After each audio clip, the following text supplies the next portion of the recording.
Score Nation.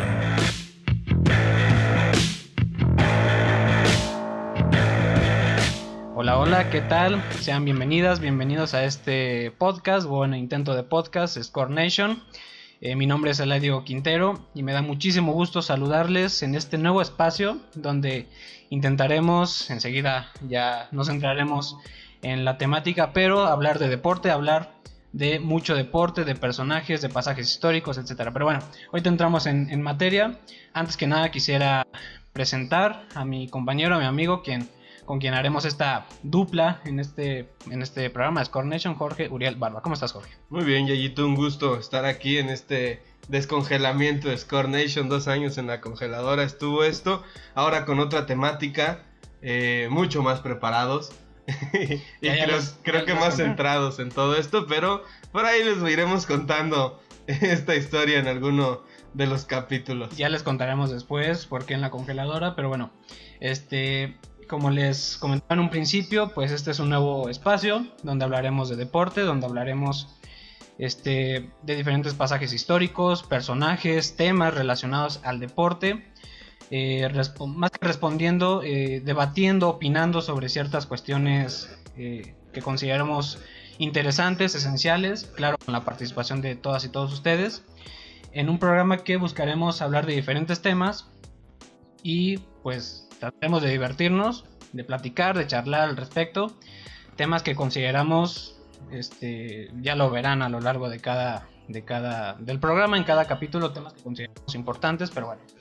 El día de hoy, como este es el primer programa, hemos tratado de organizar una temática, digamos, que sea interesante, una temática que sea atractiva, y en búsqueda de hablar, digamos, de esos personajes grandes del deporte que marcaron en la historia, tienen un lugar muy específico. El día de hoy en este primer programa, vamos a hablar de Muhammad Ali. Muhammad Ali, quien es considerado, yo creo, por muchos el mejor boxeador de la historia, el más emblemático. Eso ya lo trataremos de ir discutiendo a lo largo de este podcast, de este primer capítulo. Pero efectivamente, Jorge, vamos a hablar de Muhammad Ali. Sí, Muhammad Ali, un tipo, como bien dices, Yayo, muy emblemático en el mundo del boxeo.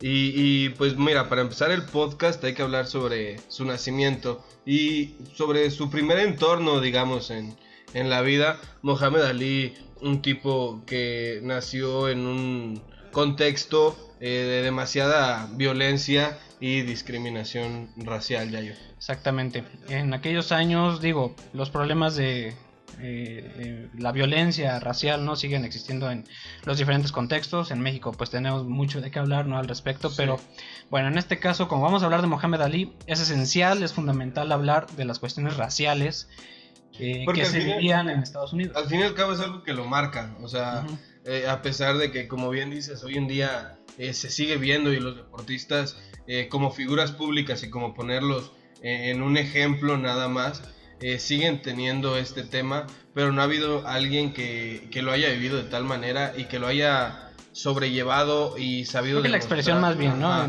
De expresarlo, sí. Pero bueno, exactamente, bueno, centrémonos entonces en Muhammad.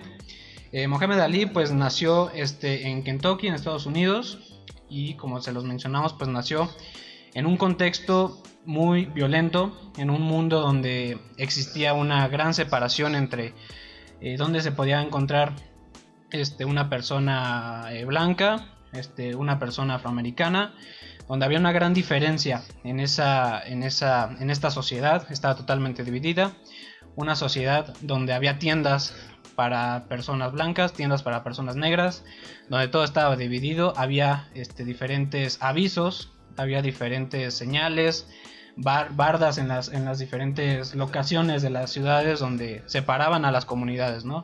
Separaban así a las personas. Un contexto, mejor dicho, muy racista, ¿no? Pero bueno, nace Muhammad Ali, crece en un contexto muy violento.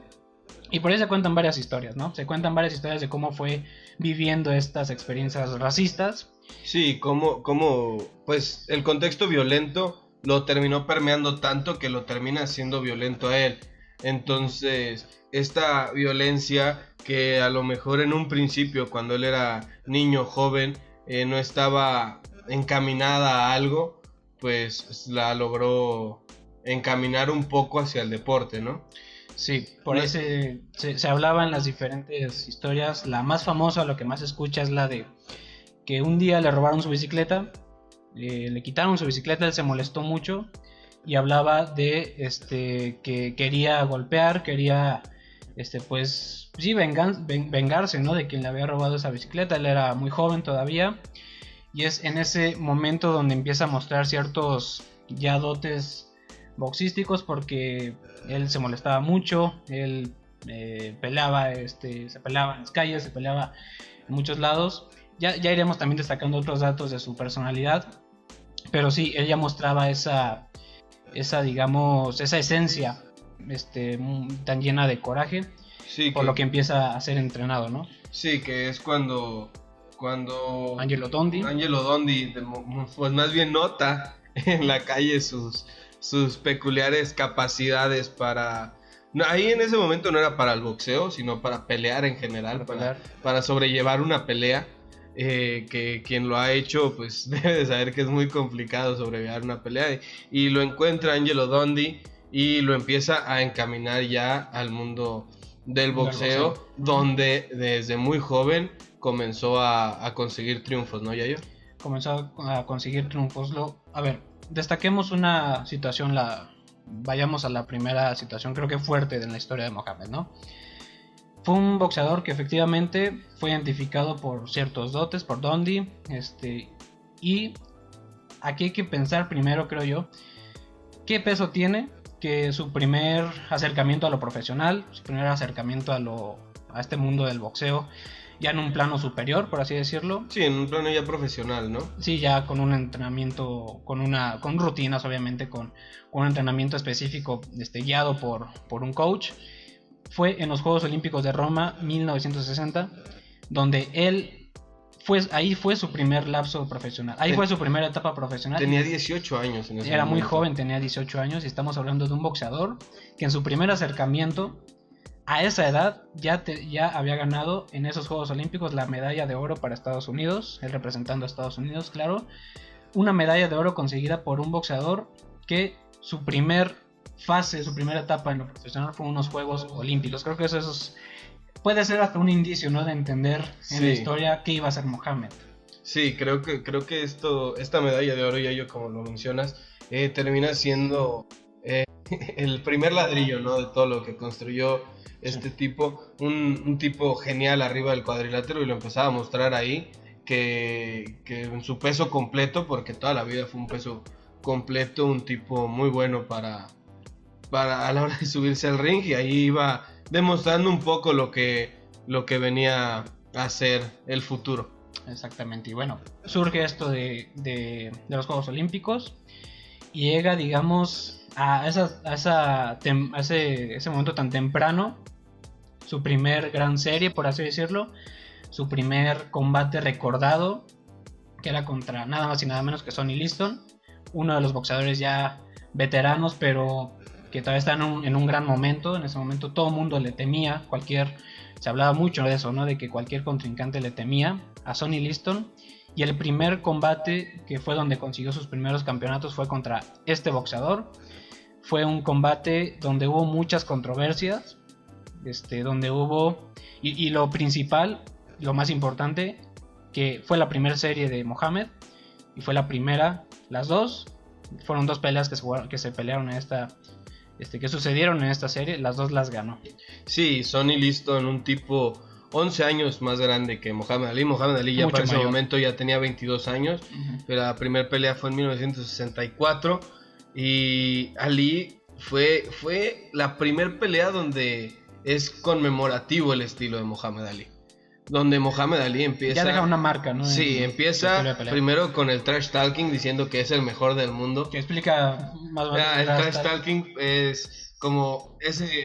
Bueno, hoy en día lo podemos ver, por ejemplo, en Conor McGregor. Ese habla por detrás o antes del cuadrilátero, hablar mal de tu oponente, tratar de mermarlo psicológicamente para de esa manera llegar al cuadrilátero. Presionarlo, ¿no? Sí, con una ligera ventaja, porque el otro o la otra va a llegar con enojo, con coraje por todo lo que se dijo. Entonces ahí es donde puede venir una ventaja. Entonces Mohamed Ali hace un parteaguas primero en el trash talking, por ahí algo iba que no se veía, aparte. Sí, empezaba a ganar terreno también en los medios, porque era como este niño de 22 años que por unos grandísimos Juegos Olímpicos y poco más se va a enfrentar al campeón. En ese momento era el campeón de los pesos completos del AMB y del CMB, los dos asociaciones más importantes del boxeo mundial. Y como este niño está diciendo que es el mejor del mundo, ya decía que era el mejor, y se va a enfrentar ese escenario, ¿no? a Liston, que arriba del cuadrilátero, probablemente uno de los golpeos más potentes que había en ese momento.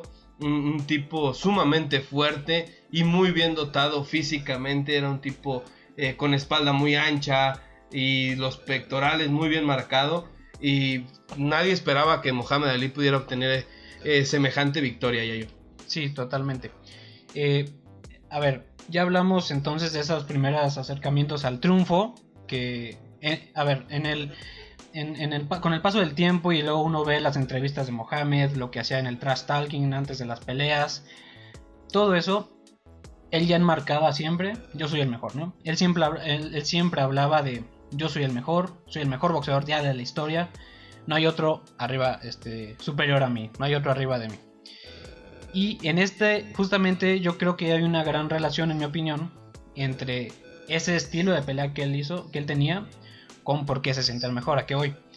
Estamos hablando de un boxeador que hizo cosas nuevas, cosas muy nuevas. En primer lugar, era un boxeador que parecía totalmente ligero en un pesaje, en un peso, peso completo. No, y sumamente complicado para parecer así de ligero, así de libre arriba del cuadrilátero. Un peso ligero, prácticamente en medio del peso completo, con lo cual podemos ya notar una ventaja, ¿no? ¿Por qué?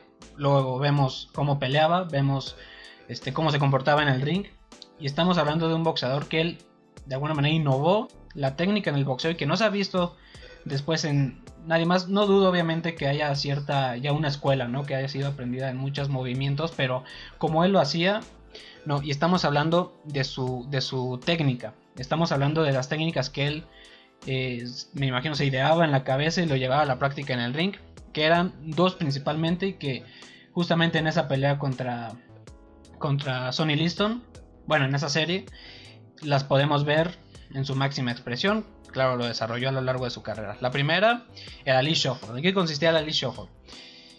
El movimiento que él tenía, brincar en puntillas y estarse moviendo alrededor. Incluso si uno identifica el patrón que él tenía de movimiento alrededor de su contrincante, era el mismo. Sí. Brincaba, se movía, siempre en un mismo sector. Pero por el peso de su rival también era muy complicado alcanzarlo. No era que fuera novedoso en cada una de sus peleas, sino que el rival seguía siendo igual de pesado. Y sobre la escuela de los pesos pesados hasta la actualidad no tiende a tener esa movilidad. Bueno, es que a eso voy. Estamos hablando de que algo no se hacía por obviamente las condiciones físicas comunes de los boxeadores, de un peso completo, de un peso pesado. Pero bueno, él se movía, y ahí después de eso nace esa famosa frase de volar como mariposa y picar como abeja. Él se movía y desesperaba y cansaba. En eso consistía su estrategia, ¿no? Cansar al rival para contraatacar en un momento dado, al final ya cuando identificaba que su rival estaba desarmado, por así decirlo. El Ali Shuffle era algo que no se había visto, y que él lo hacía incluso en las entrevistas. Se paraba y movía los pies, se paraba y parecía que estaba bailando, parecía que estaba... parecía bailotando. Ver a un bailarín prácticamente, pero en el cuerpo de un tipo sumamente pesado pero que igual fuerte, se le notaba la musculatura, pero el atleticismo que llegó a tener era lo que le permitía tener todo eso. Y dentro de esa técnica, o bueno, de esa estrategia, mejor dicho, que Ali empleaba en sus peleas, está el drop adop. ¿Cuál era este? ¿Recuerdan esa toma donde Ali está en una esquina recibiendo golpes? Bueno, esquivando golpes más bien. Eso era un movimiento de cadera, una concentración, pero que incluso Ali parecía que ni siquiera se estaba riendo. Y un descaro tremendo, Yayo, por favor. Un fuerte descaro, exactamente. Un tipo que estaba tan seguro de sus capacidades que se ponía en el lugar más vulnerable de todo el cuadrilátero a jugar con su rival era un descaro tremendo. Sí, el drop adopt, que consistía en eso, en esquivar los golpes, pero los esquivaba de una manera muy particular. Él siempre se encerraba en las cuerdas, y ahí es cuando sus contrincantes querían obviamente aprovechar ese momento para llenarlo de golpes. ¿Y qué él hacía? Él los esquivaba. Estamos hablando de que en cuestión de segundos podía esquivar casi una decena de golpes sin ningún problema. Y todavía al final, cuando se aleja en esa ocasión su contrincante, le mueve la cadera, se burla de él y sigue peleando, ¿no? Esa manera tan particular de burlarse y de presionar a sus rivales, de decir, no me estás haciendo nada y ve cómo me estoy divirtiendo, ¿no? Eso creo que es algo parte de su emblema, ¿no? Total. Sí, creo que ese descaro lo llevó tan lejos también. Ser así de descarado, así de irreverente, si se puede decir de esa manera. Un tipo que nunca respetó jerarquías arriba del cuadrilátero ni abajo con las declaraciones que hacía, y que todo eso lo fue desencadenando a ser por lo menos el boxeador más emblemático de los pesados. Ahí nace esa pregunta, ¿no? Creo que ahí nace una pregunta importante. A causa de esa manera de pelear, de esa manera de desenvolverse en el ring, a lo mejor es complicado decir ha sido el mejor en cuestión de estilos, pero se pudiera decir que es el más, ¿cómo decirlo? Sí, el más recordado y por esa particularidad. O sea, lo que voy es, puede decirse que Mohamed Ali es sin duda el más espectacular sobre el ring, porque hay que entender, digo, no se ha visto alguien que haya repetido sus movimientos tal cual, o incluso podemos hablar de boxeadores que tengan una defensa muy específica, un movimiento en sus golpes muy particulares, pero hablando de lo que el común recordamos, ¿no? Pudiera considerarse como lo más espectacular que se pueda ver o que se pueda recordar en el boxeo. Es muy complicado hablando de tantos boxeadores. Sí, hay demasiados boxeadores y hay demasiados estilos también para los aficionados. Probablemente para muchas puede ser más espectacular alguien como Manny Pacquiao, que se dedicaba a soltar golpes durante toda la pelea. Pero si te vas a lo más técnico del deporte, este tipo en un cuerpo gigante logró hacer lo que hace alguien de la mitad de su peso arriba del cuadrilátero, pero aparte no descuidaba el tener un fuerte golpeo, tenía un gran golpeo también, y eso le hacía ganar, victorias, no, andamos bien, le hacía vencer a sus rivales de knockout en muchas de sus ocasiones. Entonces creo que tener esa complejidad en el cansancio de los rivales. No, y en el gran golpeo que tenía, sí, porque los llegaba a tumbar. Creo que eso sí lo hace estar por lo menos peleando entre los más espectaculares por estilos, porque no era un tipo que como nos tienen acostumbrados los pesos pesados, de fajarse en el centro del ring a ver quién cae primero. Que entiéndase por espectacular, no el mejor. O sea, hablamos de espectacular por eso, porque es lo que más se recuerda, lo que más divertía, lo que más entretenía. Si hoy te pones a lo mejor a buscar... Y lo que marcó un parteaguas que no se ha vuelto a alcanzar en ese peso. Sí, nadie ha buscado repetir directamente esas marcas, ¿no?, que tiene Mohamed. Pero bueno, hablamos de un boxeador, como ya lo mencionamos, que creció en un contexto complicado, un contexto muy dividido, donde lo apartaban, ¿sí?, por su color de piel, donde lo hacían a un lado, por su origen, y tratando de darle otro giro a la presencia de Mohamed. Ahora hablemos un poquito más de esa presencia social. Ya hablamos de la presencia deportiva, sus comienzos, ahora hablemos más de esa presencia social. ¿Y en qué recae esto? Mohamed Ali no se llamaba Mohamed en primer lugar, se llamaba Cassius Clay. De hecho, su primer pelea de la que hablamos con Sonny Liston y su campeonato olímpico todavía era a nombre de Cassius Clay. Y después, ¿qué es lo que sucede? Bueno, él siempre estuvo, se habla desde que era pequeño, pues él cuestionaba mucho por qué. Hay una entrevista muy interesante, creo que es de la BBC, donde él cuestiona por qué todo es blanco, ¿no? Es una cuestión fuerte para un niño, o bueno, para alguien muy joven. ¿Por qué todo es blanco? Él hablaba, por ejemplo, en esa entrevista habla de por qué Tarzán en la selva era un hombre blanco cuando se trataba y tenía que ser un hombre blanco el protagonista de las películas, o por qué las tiendas dividen quién puede ser su cliente. O sea, él cuestionaba mucho esa situación de donde lo apartaban por su color de piel, por no ser un hombre blanco, por ser un hombre negro que sufría esas exclusiones, ¿no? En cada parte de la ciudad, en este caso de Estados Unidos. A causa de esto, el argumento por el cual cambió su nombre fue porque decía que su nombre era un nombre de alguien que era esclavo. Y sí, eso fue algo que él trató de demostrar como un fuerte impacto en su vida, ¿no? El decir que no le gustaba su nombre por todo el peso que tenía en cuestiones raciales e históricas, ¿no?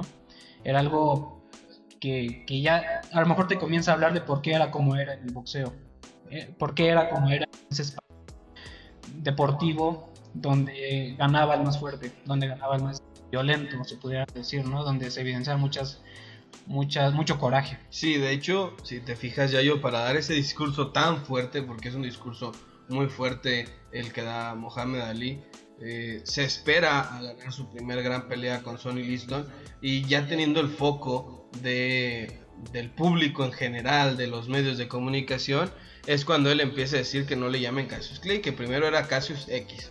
Exactamente. Y así se quedó por un tiempo argumentando que su nombre Cassius Clay completo era de un esclavo. Porque, bueno, hay que contextualizarlo. Estamos hablando de que él con todo ese coraje buscó representar a mujeres y hombres totalmente violentados por su color de piel en una época muy complicada.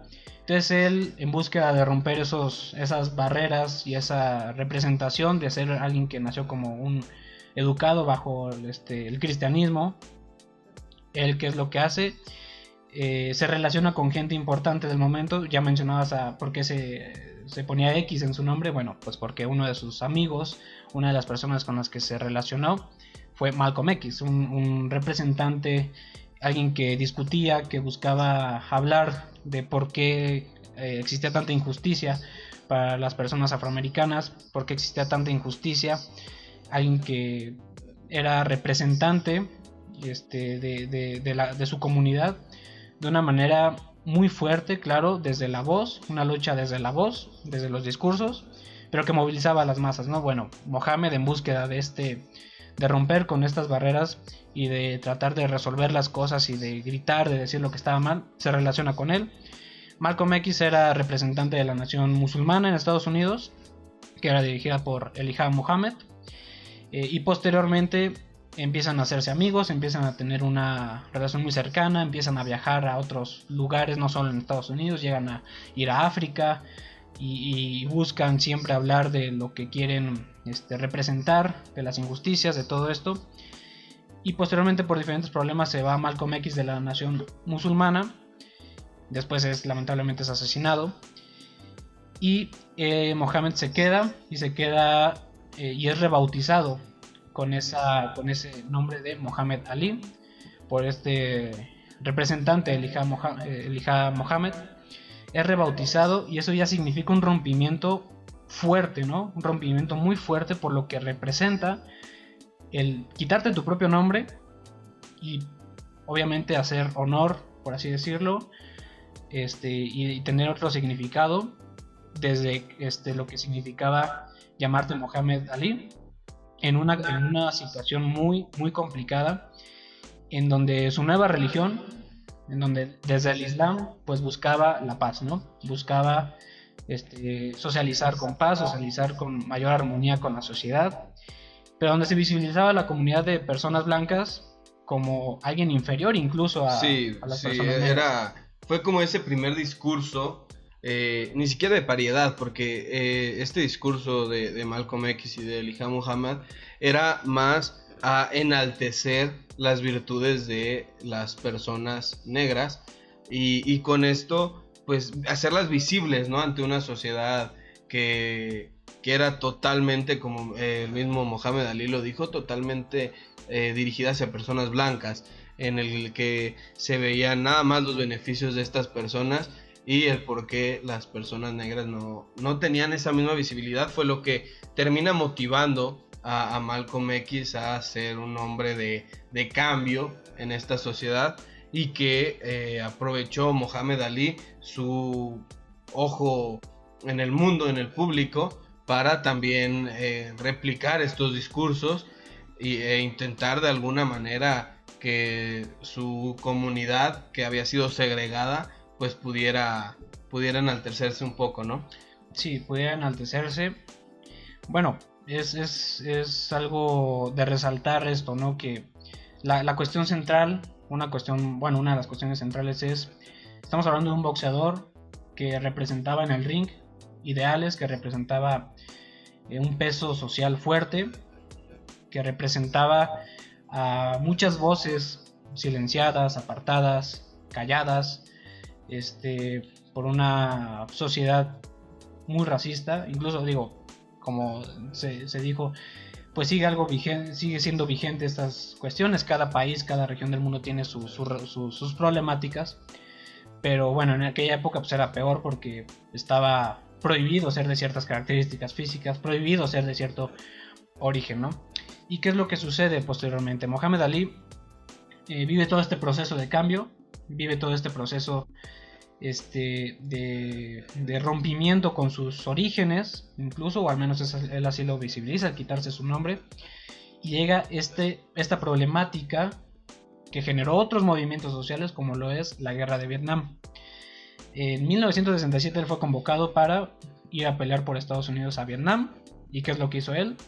Se negó. De hecho, fue el primer deportista en toda la historia en negarse a asistir a una guerra por parte de los Estados Unidos, sobre todo señalando este hecho de que él no se sentía identificado y no se sentía respaldado por la nación, que mientras eres una persona negra común y corriente no te visibilizo, pero cuando necesito que pelees por nosotros, si lo hagas. Es donde Mohamed Ali levanta la mano y dice que no, y le costó mucho. Y también uno de los grandes motivantes tiene que ver con la religión que ya él tenía, con la que él ya vivía, donde había principios básicos sobre la paz, sobre la armonía.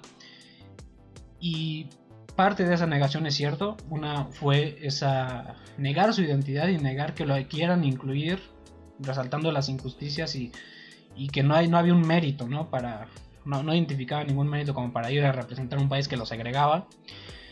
Y también algo que también él decía, algo que él replicaba mucho, era: ¿por qué le voy a hacer cosas malas a gente que no me ha hecho nada, ¿no? Que creo que también es un mensaje muy fuerte. Un mensaje muy fuerte porque estamos hablando de un contexto donde muchas movilizaciones sociales, el movimiento hippie sobre todo en aquella época, en los años 60 en Estados Unidos, crece a causa de esto, a causa de esta búsqueda del gobierno estadounidense de ir a Vietnam a combatir por sus intereses, ¿sí? Por cuestiones geopolíticas y demás. Y estamos hablando de un contexto muy, muy dividido entre quienes defendían la paz, el amor, defendían la identidad, o bueno, más bien defendían el hecho de cuestionarse la identidad, como el caso de Mohamed. Y por el otro lado, pues aquellos soldados que iban y morían por cuestiones, por intereses políticos al final. Sí, por intereses de un grupo selecto, terminaban perdiendo demasiadas vidas. Se perdieron demasiadas en Estados Unidos y todo esto, como bien dices, Yayo, de que Mohamed Ali tenía su discurso de paz, influenciado claramente por quien le apoyó y quien le dio pues esta identidad con la que él, al fin y al cabo, era con la que se sentía identificado, y con la de Cassius Clay no. Entonces todo esto es lo que termina apoyando a Mohamed Ali para dar ese salto, ¿no? Ese salto a decir no, hacer un parteaguas también en esto, como mencionas, todo lo que se vino después. Se desencadenaron demasiados eventos y demasiados movimientos, sobre todo en Estados Unidos en ese tiempo de guerra, para no apoyar la guerra y no apoyar que siguieran perdiendo vidas propias y extrañas, ¿no?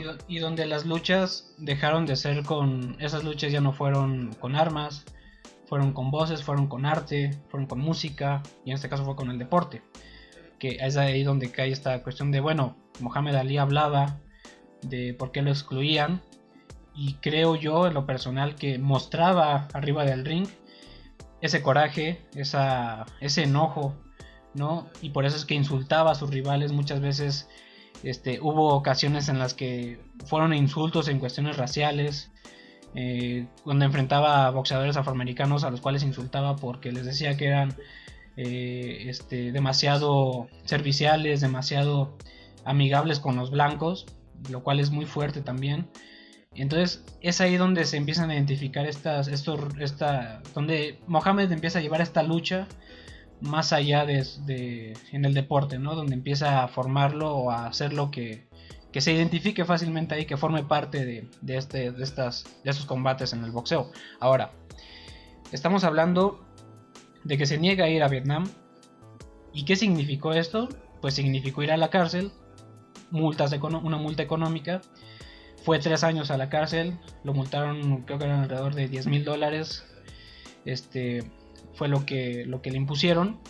Fue a la cárcel por negarse a ir a Vietnam, y después de todo este discurso de por qué se negaba, bueno, terminó yendo a la cárcel, y es donde creo yo en lo personal que se fortalece mucho más la imagen de lucha de Mohamed Ali. Sí, creo que es ahí donde más bien no solo se fortalece, es ahí donde toma fuerza ese empuje de lucha y de decir yo voy con mis ideales hasta donde mis ideales me lleven. Uh-huh. Y lo terminaron llevando a prisión y terminó perdiendo sus títulos también, perdió los 2 títulos que sostenía, todo por no querer ir a una guerra que con la que no se sentía identificado, con la que no quería ir simple y sencillamente, y quería que parara también, porque todo este discurso de por qué ir a enfrentarme con personas que no me han hecho absolutamente nada terminó permeando a que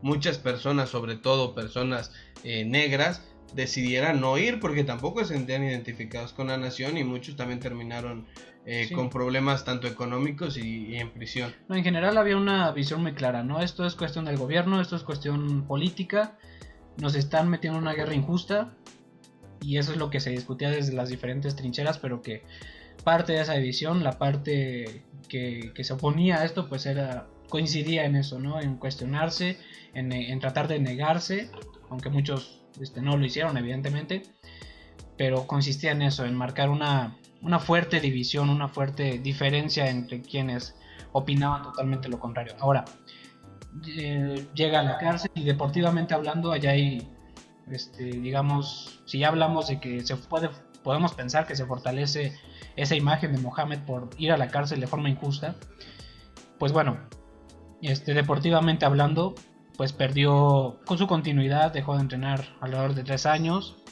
y justo su regreso, así como, y me gustaría hacer esta comparativa, así como él comenzó en el boxeo siendo prácticamente en contextos muy, muy importantes, grandes, regresó, y prácticamente regresó, podríamos decir, grande, ¿no? Porque estamos hablando de que regresa en 1970 y regresa a pelear, en este caso con Frazier, yo creo que es la serie, o posiblemente es de las series más emblemáticas que pueda haber, lo pudiéramos discutir, pero regresa a pelear en 1970 sin títulos, obviamente con fuertes golpes por todo el contexto social, pero regresa en un gran nivel, aunque no logra ganar su primer pelea, pues regresa en un fuerte,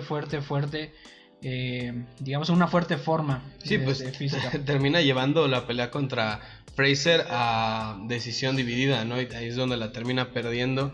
Esta primera gran pelea, y tuvo 3 peleas en esta serie con Frazier, y como bien dices, Yayo, probablemente es la serie más emblemática de Ali y una de las más emblemáticas de toda la historia del boxeo. Sobre todo por el cierre, que es el famoso Thriller Manila, esta pelea donde por muchos es recordada, ¿no? Es una pelea totalmente recordada por lo que significaba, y fue más allá de lo social en este caso, ¿no? Fue más bien que eran 2 boxeadores muy buenos que llevaron al límite sus capacidades físicas. En 6 rounds. Exactamente, esa fue la tercera, exactamente. Hablamos un poquito entonces de estas series. Ya hablamos de Sonny Liston, con quien comenzó esta parte. Pero no hablamos de segunda pelea. Una segunda pelea también emblemática con Liston, en la que termina cierto. Ganando también de una manera muy emblemática. Vayamos por partes. Primero hablemos de la primera serie, Sonny Liston contra Muhammad Ali. Sí, de Sonny Liston, pues ya hablamos de la primera, cómo termina ganando Muhammad Ali, pero por ahí nos faltó hablar un poquito de la trampa que quiso hacer Sonny Liston en esta pelea, aunque suene un poco descabellado. Muhammad Ali le termina haciendo un corte a Sonny Liston en el pómulo y la esquina de Sonny Liston decide colocarle por ahí un producto que no estaba validado y que no era permitido dentro del boxeo, que hacía que se quemara, ¿no? La herida dejara de sangrar y tuviera como un tipo de anestesia. Lo que hace la esquina de Sonny Liston fue colocarle tanto en los hombros como en los guantes esa misma sustancia, una sustancia cáustica. No se dice exactamente qué fue, pero se lo ponen ahí ¿para qué? Para que sean las zonas más cercanas a Muhammad Ali. Entonces esto hace que pueda entrar algún órgano vital de Muhammad Ali y le empiece a arder. En este caso fue a los ojos. Y lo dejó ciego prácticamente por 3 rounds de los 6 que hubo. Se ve incluso en las tomas como pues parpadea, ¿no? Parpadea y hasta como con las luces, no sé, intenta meter los puños y no ve prácticamente nada. Muhammad Ali queda ciego, pero Sonny Liston no pudo aprovechar esto. Pero esto fue por la desesperación de que un niño nuevo en este mundo del boxeo profesional le estuviera poniendo semejantes trabas, ¿no? A la hora de la pelea. Y Muhammad Ali, después de esos 3 rounds, fue más o menos por ahí del 2, 3, 4 y 5 en esos rounds. No fue exactamente a los inicios de los rounds, pero más o menos en esos rounds fue donde Muhammad Ali presentó la molestia. Sonny Liston se cansó de pegar, se cansó de sí, hablábamos de toda esta técnica de estar golpeando a Muhammad Ali, y aquí sí lo golpeaba porque Muhammad Ali no tenía manera de esquivarlo, iba esquivando lo que presentía o lo que alcanzaba a medio ver, pero pues al fin y al cabo le conectaron bastantes golpes. No funciona la técnica de Liston, se cansa Muhammad Ali, vuelve a ver y termina haciendo un knockout. Y de ahí Sonny Liston se dijo que la pelea estaba vendida, porque Muhammad Ali no era nada, no era nadie en el mundo del boxeo. Y esa nace después en la segunda pelea con el golpe fantasma, crece la controversia. Crece la controversia porque nace aquí diciendo que Liston era mejor que Ali, diciendo que Liston se dejó ganar por todo el tema mediático.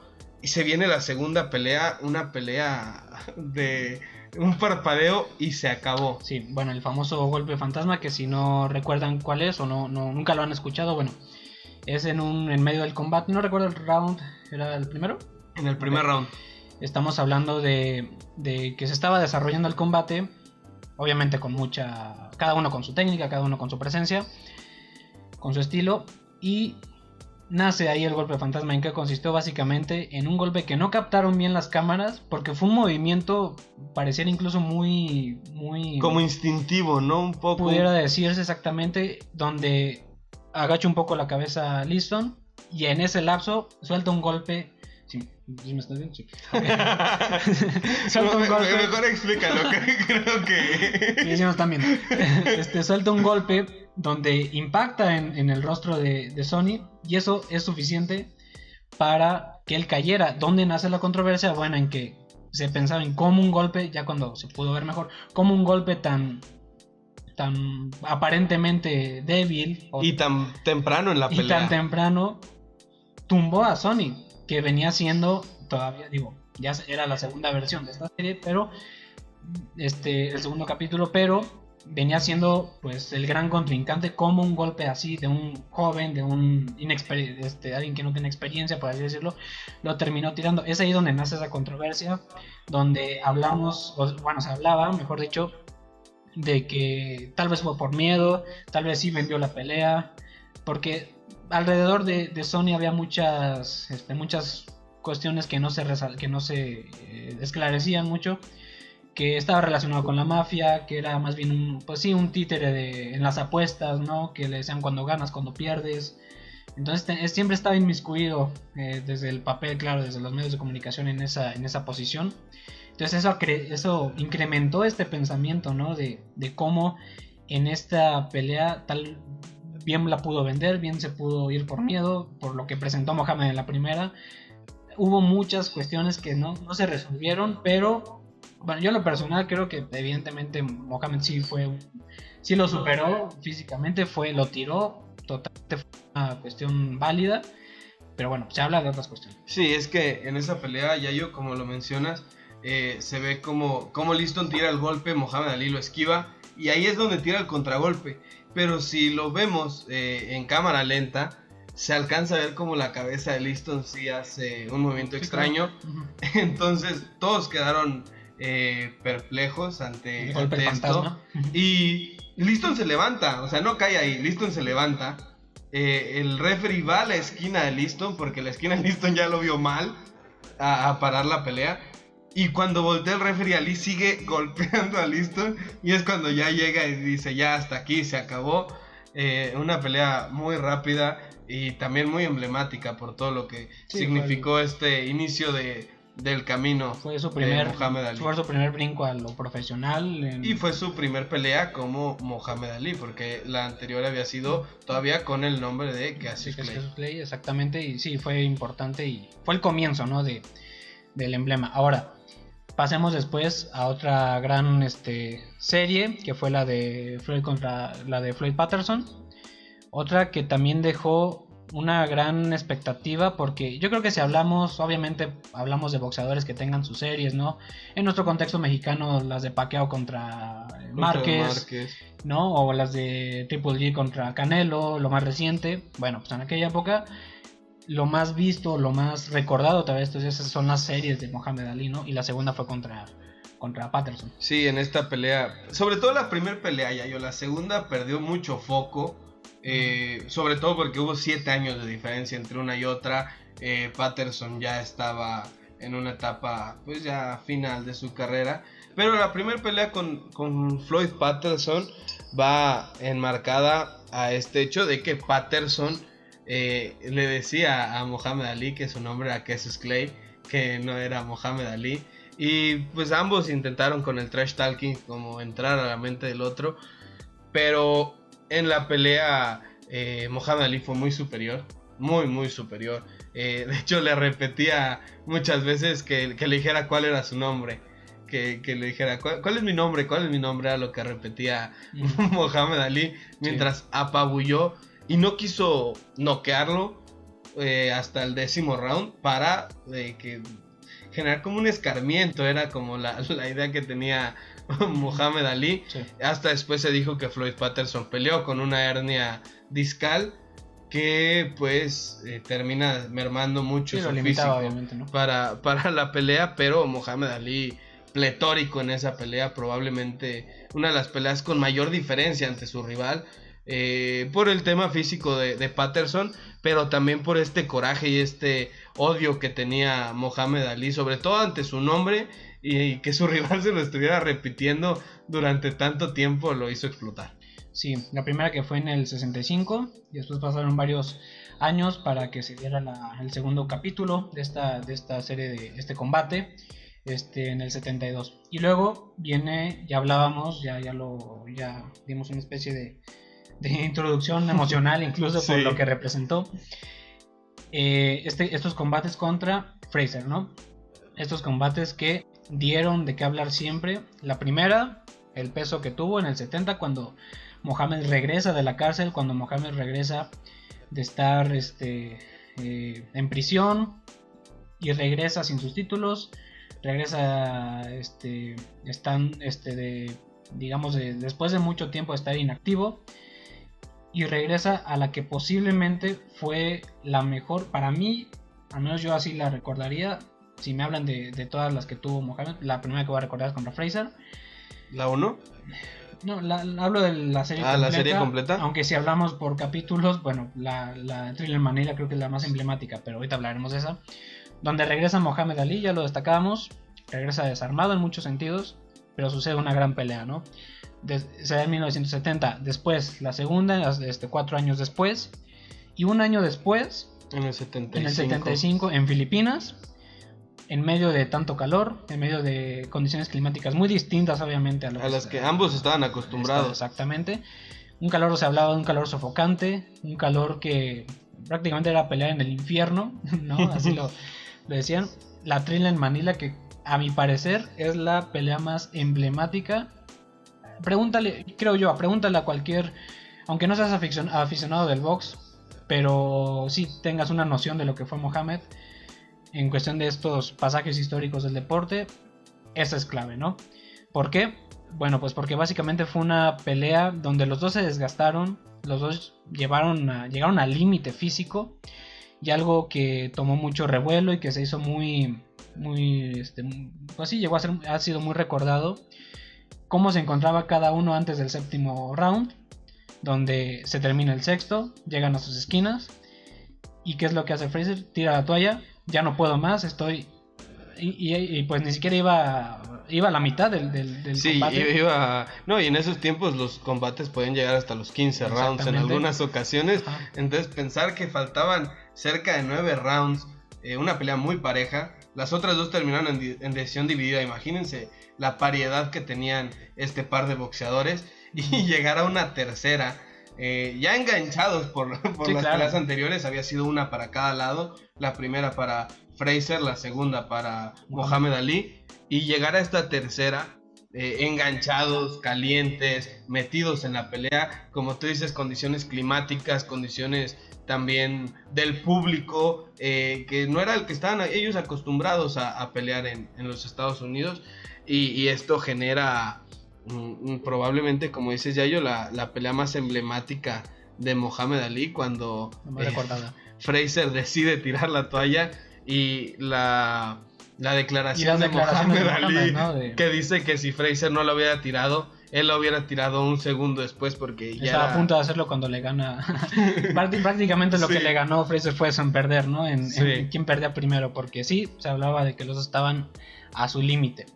Entonces, ahí vemos ejemplos, creo yo, con estas series de boxeo, ejemplos de lo que pesaba Mohamed Ali, que claro, a ver, hablamos de contrincantes muy buenos, cada uno en su momento tenía si analizamos su historial, pues cada uno tiene grandes momentos, títulos, etcétera. Pero bueno, hablando de Mohamed, él en su propia historia construyó con estas peleas emblemas que pues siguen siendo recordados y que quedan muy muy vistos como algo que no tiene comparación incluso, ¿no? Que es fácil recordarlo y que es fácil también decir no tiene comparación, porque insisto, aunque uno no conozca mucho de la historia de boxeo, son de esas cosas que el común puede recordar, o mucha gente puede recordar por el peso que tuvo todo esto, ¿no? Sí, sobre todo la carrera en general de Mohamed Ali, 21 años de carrera, Yayo. Hablan de... Bueno, sí, 21 años de carrera interrumpidos por esos 3 años en los que Mohamed no pudo pelear por estos temas políticos, pero sí, 21 años de carrera, 56 peleas, si no me equivoco, Yayo, 37 ganadas por nocaut. No, 61 peleas, ganó 56, 37 por nocaut, perdió 5 y nada más lo noquearon una vez en toda su carrera. Estos números son tremendos, sobre todo a la defensiva. Lo que hacía la defensiva, por más que la perdía por decisión, era un tipo que salía muy, muy poco dañado, ¿no? De este tipo de peleas, y eso le vino a bien para solo ser noqueado una vez. Que ahí también hacen otras cuestiones, ¿no? Que se critica mucho actualmente de cómo se pelean ciertos boxeadores. Que es fácil decir que una pelea es gran pelea porque hay muchos golpes, ¿no? Y que Mohamed Ali de alguna manera rompía con ese paradigma. Con esas percepciones de que es una gran pelea. Era un gran peleador y él era un peleador defensivo, pero obviamente cuando atacaba era brutal, ¿no? Sí, creo que es por lo cual no se le criticaba tanto, porque como bien dices, yo voy a poner un ejemplo de hoy en día, Floyd Mayweather, que es un tipo que se le critica mucho por este estilo de pelea defensivo, pero Floyd prácticamente no tira golpes en toda la pelea, o no atina tantos fuertes golpes, y Mohamed Ali sí. Mohamed Ali, golpe que tiraba, probablemente desbalanceaba a su rival. Entonces creo que esto le... Eso incluso de que en los jabs tenía una técnica también muy específica, sí, ¿no? No recuerdo si tenía un nombre, pero en cada llave, en cada golpe giraba la muñeca y eso provocaba un mayor daño en cortes. Y pensar que el jab es el golpe tanteador, ¿no? Es el golpe para marcar distancia y él lo convirtió en un arma de ataque. Un arma muy fuerte. Sí, totalmente. Ahora, bueno, pasan los años y obviamente Mohamed empieza, como cualquier deportista, ¿no?, a tener ya ciertas bajas en su rendimiento, que a decir verdad pues son pocas, ¿no?, porque viendo los ejemplos en sus derrotas. Pero bueno, en 1981 pelea contra Berbick y es la última pelea de su carrera. Es la última pelea, después de esa él se retira, termina perdiendo. Y después de esta gran trayectoria de tantos y tantos años donde él siempre se dijo soy el mejor, y creo que en muchas ocasiones lo demostró, podríamos decir, no diciendo si realmente es el mejor o no, pero estuvo en momentos importantes donde él ganaba y ganaba. No, y argumentó sus palabras arriba del cuadrilátero. Sí, claro, a eso voy, exactamente, a eso voy. Argumentaba con golpes prácticamente, ¿no? Y termina su carrera y años después sucede un giro fuerte en lo que era Mohamed Ali, giro muy muy fuerte, que ya lo que se convirtió durante muchos años en lo que lo fue alejando de los reflectores, alejando de, pues obviamente de la presencia en las entrevistas con la gente. Su salud se empezó a mermar y es que años después, si no me recuerdo, fueron como 4 o 5 años después de que se retiró, fue diagnosticado con Parkinson. Imagínate el peso, ¿no?, lo importante y lo pesado que es cargar esa losa de un boxeador que triunfó en todos lados, desde la palabra, obviamente desde el físico, y le diagnostican Parkinson. Se adjudica principalmente a los golpes que recibió. Hay boxeadores que terminan muy mal, evidentemente, por tantos años de recibir tantos golpes, otros no tanto, varía. En el caso de Mohamed, pues fue así. Le diagnostican Parkinson, una enfermedad degenerativa que lo empieza a consumir fuertemente, y creo yo que uno de esos pasajes donde vemos a Mohamed, o donde vemos ejemplificado ese cambio, ese giro de tuerca en la vida de Mohamed, al menos desde lo que veíamos desde los medios de comunicación, desde la expectación, en los Juegos Olímpicos de Atlanta del 96, donde aparece él como el encargado de encender la antorcha olímpica, pero con estas afectaciones que ya le dejaba el Parkinson, donde pues ya no podía controlar creo que ese momento, Yayo, de los Juegos Olímpicos de Atlanta es uno de los más, por lo menos, nostálgicos que ha habido en la historia del deporte, ¿no? Sí. Después de 15 años antes, ver a Mohamed Ali todavía arriba del ring peleando, a verlo ya pues ido a menos, obviamente la edad, también todo el desgaste físico que hubo durante su carrera, y verlo pues agitar la antorcha porque su enfermedad no le permitía sostenerla de una manera firme o que se viera recto. Sí. Entonces sí, creo que este es un gran momento del deporte. Sí. Un momento por la significación, ¿no? Por todo lo que englobó. Sí, porque veamos él todavía se puede mantener de pie, digo, no iban tantos años, por así decirlo, donde él tenía encima esta enfermedad, pero sí fue una imagen, o sea, digo, a lo mejor muchos de los quienes nos escuchan a lo mejor no lo experimentaron como nosotros, ¿no? Pero basta con ver el video o ver los fragmentos de ese momento y entender un poco de lo que representaba Mohamed para impactarte, ¿no? Sí es algo muy, muy fuerte, pero creo que la importancia también de todo esto en la presencia de Mohamed y cómo él era un luchador en todo sentido, o al menos pudiera yo así interpretarlo también, era en eso, que él seguía saliendo, se mantenía de pie y seguía buscando incluso hacer sombra, a pesar de su enfermedad él seguía haciendo sombras y hacía comportándose como él era, ¿no? Exponiendo sus capacidades, pero es una enfermedad degenerativa, es una enfermedad que lo empieza a consumir fuertemente, empieza a salir menos a las cámaras, se empieza a saber menos de él, y tuvo una segunda aparición muy importante en Londres 2012. Ya no fue él el encargado de encender la antorcha, pero sí fue el abanderado, y totalmente distinto, ¿no? ya estaba en silla de ruedas, ya tenía problemas en sus ojos, por lo que ya tenía que traer lentes lentes oscuros para que no se dañara más su visión. Pues ya tenía 70 años ya estaba... para Londres, entonces sí era pues por sí, ahí. La edad y obviamente lo degenerativo y lo fuerte en esta cuestión de su enfermedad, sí. Que puede ser el tener Parkinson, ¿no? Igual, después en 2016, el 3 de junio, nos enteramos que, y eso sí, yo ya me acuerdo, que sí, ya. Que fallece. La causa, según lo que se mencionaba, una insuficiencia circulatoria, se llama fallo séptico.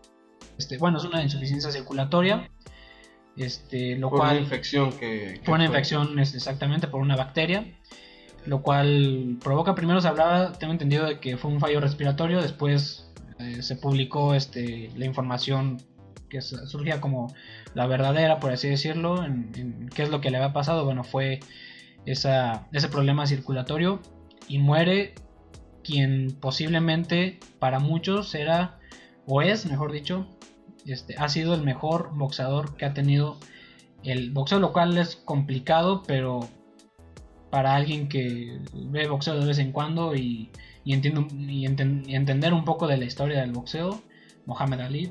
Creo que son de los 5 primeros nombres que se te vienen a la cabeza al pensar de boxeo. Sí, totalmente. O sea, hay otros muy significativos, nombres como Mike Tyson, Floyd Mayweather, Julio César Chávez, que se nos vienen a la mente también, pero el de Muhammad Ali tiene que estar ahí. Un tipo brillante a la hora de pelear, marcó una época, y no puedo decir que estaba adelantado a su época, porque no ha habido alguien que lo emule o que emule el estilo de pelea en su peso, y todo esto influye para que esté colocado en el pedestal donde se encuentra. Ahora, él fallece, y dando cierre a lo que fue Mohamed. Pues también nos gustaría preguntarle a quienes nos escuchen, a quienes nos vean, pues qué opinan al respecto, porque creo yo que puede generar una opinión muy compartida de si era el mejor.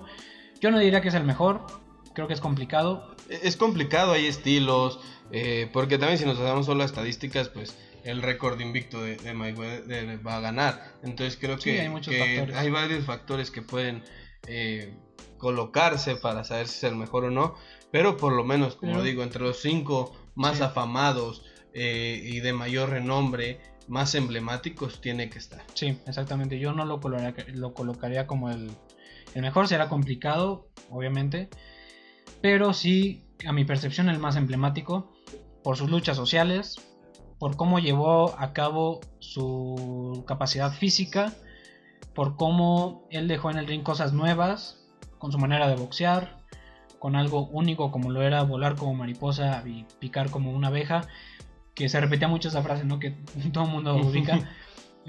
Lo cual, pues creo yo que sí reflejaba totalmente lo que él era en el ring, y refleja ese emblema que hoy seguirá siendo recordado, ya a varios años de su muerte, de su fallecimiento, seguirá siendo recordado. Pero bueno, les dejamos a ustedes también la cuestión: ¿creen que es el mejor? ¿Creen que no? Si creen igual que es el más emblemático, sus razones. Igual, por favor, compartan sus opiniones, hablen de lo que, si les gustaría hablar de lo que estamos hablando hoy, debatir también, destacar ciertos puntos que a lo mejor no destacamos. No, y si hasta se les ocurren temas para que los debatamos, sí, claro. También por ahí. Sí, claro. Que lo dejen, todo es bien recibido, sí, claro. Por acá, y por ahí dejen sus opiniones. Todos tenemos una opinión, y toda opinión fundamentada es completamente válida, y como dice Yayo, también tiene que ser escuchada. Exactamente, pero bueno, Jorgito, este es el primer programa, ¿cómo lo quieres llamar? Programa, capítulo, episodio. Lo primero, así, eso es lo primero. Este es el 1. Este es el 1. Luego iremos con el 2 y así sucesivamente. ¿Seguro? Sí, porque luego sigue el 3 y así nos vamos, ¿no? Hombre, este es el primero, el primer programa de Score Nation. Esperemos que les haya interesado el concepto. Insisto, bueno, la idea es hablar de cuestiones históricas importantes, temas importantes del deporte antiguo y en el deporte actual. Compartir ideas relacionando el peso social del deporte con el peso deportivo, ¿no? Con lo que influyen las masas, con lo que influyen los propios personajes en el deporte, con lo que influyen las instituciones deportivas.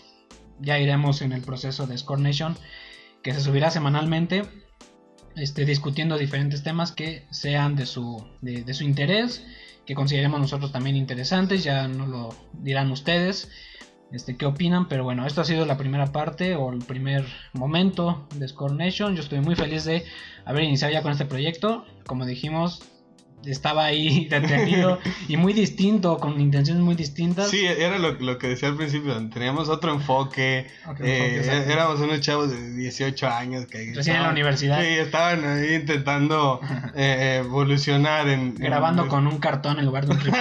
No, hombre, una chulada de equipo. El equipo sigue siendo el mismo. Nuestro saludos a Alex, que es nuestro productor, que no está, no pudo venir hoy, pero está pero se encarga de la edición y esas cosas, ¿verdad? Sí, si no queda bien, pues ahí le dicen a él. Ahí le dicen, esa ya no es nuestra. Ponemos un número de teléfono. No, mejor así. Pero bueno, esto ha sido lo primero. Muchas gracias por habernos escuchado, por habernos visto. Síganos en nuestras redes, estamos en Twitter, en Instagram, en Facebook como Score Nation. Ahí vamos a dejar los links en la descripción para que puedan unirse aquí a la comunidad, y no se les olvide por ahí dejar su like para que se llene aquí nuestro cochinito de las propinas, porque si gusta podrán ver que tiene puras de a peso y todavía no está lleno. Entonces ahí mire, un like es un peso para el cochinito de las propinas. Si gusta dejar su propina, por favor, será muy bienvenida. Pero se las vamos a cobrar ahí en el ticket, el 10% para la propina. Si les gustó el video, ya saben, coméntenlo, dejen su like y nos vemos la próxima semana. Ya les diremos en ese momento con qué tema. Pero bueno, muchas gracias, hasta luego. Un gusto haber estado con ustedes.